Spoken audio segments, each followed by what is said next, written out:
Грейс сидела у кроватки своего 6-месячного сына Алекса, тихо прислушиваясь к его легкому дыханию. Каждый вдох ее мальчика приносил ей радость, но она в то же время ощущала, как тяжелое бремя страха давит на ее сердце.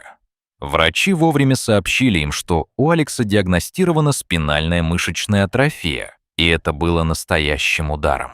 Ее надежды на то, что сможет видеть сына растущим так же, как другие дети, разбивались о суровую реальность. Ваш сын никогда не сможет двигаться. Каждый день был борьбой, каждое мгновение — испытанием. Грейс старалась поддерживать нормальную атмосферу в доме для своего мужа Майкла и для себя. Однако тень болезни всегда нависала над ними. Майкл испытывал глубокое чувство вины и растерянность. Он чувствовал, что не может защитить свою семью от этой ужасной участи. С каждой минутой его внутренние демоны становились все более подавляющими. Он избегал смотреть на сына, чтобы не чувствовать беспомощности. Грейс пыталась быть опорой. Она искала способы сделать жизнь Алекса максимально комфортной и полной, несмотря на ограничения его состояния. Загруженная заботами о сыне, она все более углублялась в медицинские исследования, в надежде найти хотя бы малую надежду на улучшение его состояния. Однако с каждой страницей, которую она читала, Грейс понимала, что шансов становилось все меньше. В один из глухих вечеров, когда отчаяние вновь охватило ее, Грейс решила сделать что-то необычное. Она отправилась в приют для животных и вернулась домой с маленьким золотистым ретривером по имени Арчи. Грейс верила, что новый щенок может стать частью их семьи и помочь улучшить эмоциональный климат. Когда Арчи запрыгнул в кроватку к Алексу, Грейс чуть не расплакалась. Щенок тут же завилял хвостом и прижался к мальчику, словно инстинктивно ощущая его боль. И вдруг что-то волшебное произошло. Алекс впервые за долгое время уснул спокойно. Грейс смотрела на своего сына и щенка, и в ее сердце вновь появилась надежда. Она почувствовала, что между ними начинается особая связь. Каждый день в доме начала царить новая атмосфера. Арчи с его неустанной энергией и безграничной любовью стал лучшим другом Алекса. Он заставлял Грейс улыбаться, и это дало ей силы, чтобы справляться с трудностями. Они стали неразлучны. Их дружба быстро превращалась в символ надежды. Постепенно Грейс заметила удивительное явление. С каждым разом, когда Арчи был рядом с Алексом, мальчик начинал проявлять легкие движения в руках и ногах. Может быть, это было просто совпадение. Сама Грейс могла бы так подумать. Но в сердце она чувствовала, что происходит нечто большее. Она начала записывать все взаимодействия Алекса и Арчи на видеокамеру, придавая этим записям огромное значение. Майкл, однако, оставался скептически настроенным. Он не верил в чудеса и настаивал на том, что это всего лишь спонтанные спазмы, связанные с болезнью Алекса. Его недоверие грызло Грейс, но она продолжала исследовать нейропластичность, способность мозга и нервной системы адаптироваться и восстанавливаться. Возможно, Арчи мог стать тем стимулом, который подарит Алексу шанс на восстановление. Скоро Грейс решилась на другой шаг. Она опубликовала видео о дружбе Алекса и Арчи в социальных сетях. Чудодейственная связь между собакой и ребенком быстро привлекла внимание. Их история взорвалась в интернете, и люди со всего мира начали поддерживать Грейс и Алекса. Комментарии посыпались как дождь. Многие делились своими историями, сопереживали семье и искренне помогали. Грейс ощутила, что ее одиночество начало рассеиваться. Она увидела, как многие люди искренне заботятся о благополучии ее семьи, и это согревало ее душу. Приливаясь к потоку поддержки, Грейс почувствовала, что они не одни. Она начала организовывать акции, мероприятия, чтобы собрать средства на лечение и повысить осведомленность о спинальной мышечной атрофии. Это была новая жизнь, полная надежды, которую она сама же добилась.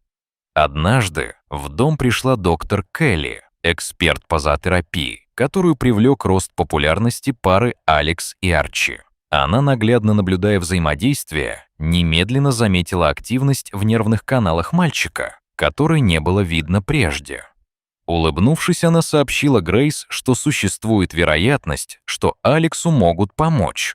Доктор Келли организовала дополнительные тесты, чтобы глубже изучить состояние Алекса. Врач был удивлен, когда результаты показали, что паралич Алекса неполный. Нервные связи, похоже, начали восстанавливаться. Это было откровением для семьи, очередная капля надежды в океане отчаяния, который они переживали на протяжении месяцев. Алексу разрешили участвовать в экспериментальной программе нейрорегенеративной терапии. Но цена лечения составила колоссальные $250 тысяч. Это сумма, которая казалась просто непосильной для Грейса и Майкла.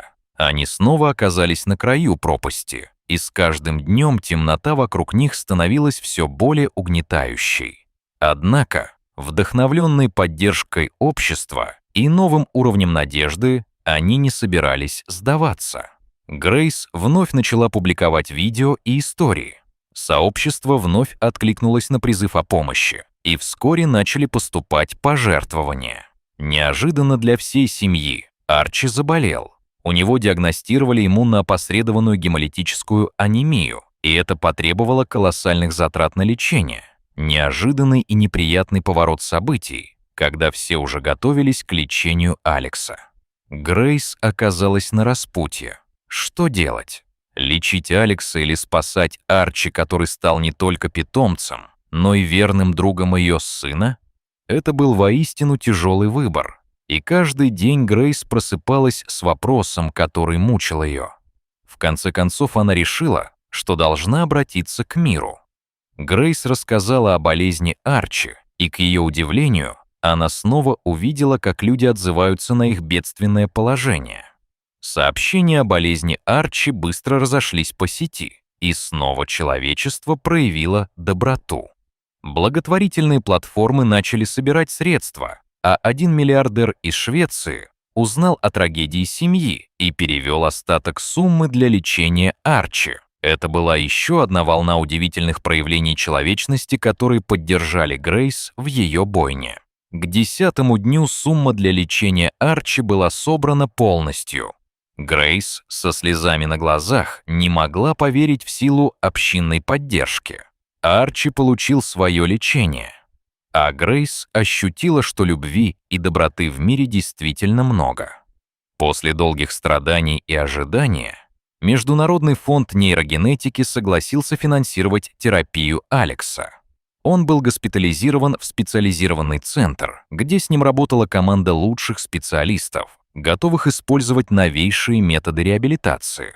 Лечение включало не только медикаменты, но и использование экзоскелета для стимуляции движений. Грейс испытывала смешанные чувства, когда наблюдала за сыном, но в ней зарождалась надежда.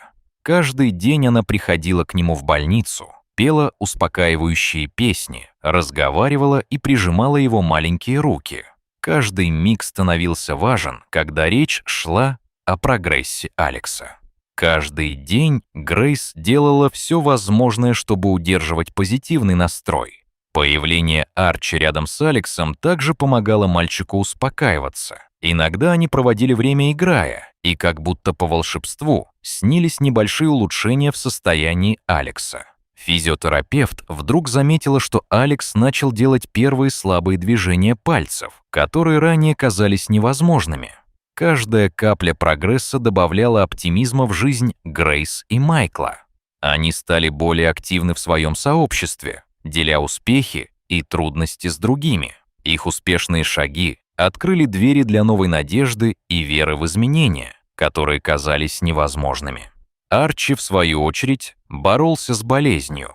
Он получал иммуносупрессоры и переливания, но его преданность Алексу иссушала все страхи, которые они могли ощущать друг к другу. Врачи назвали их связь эффектом Арчи.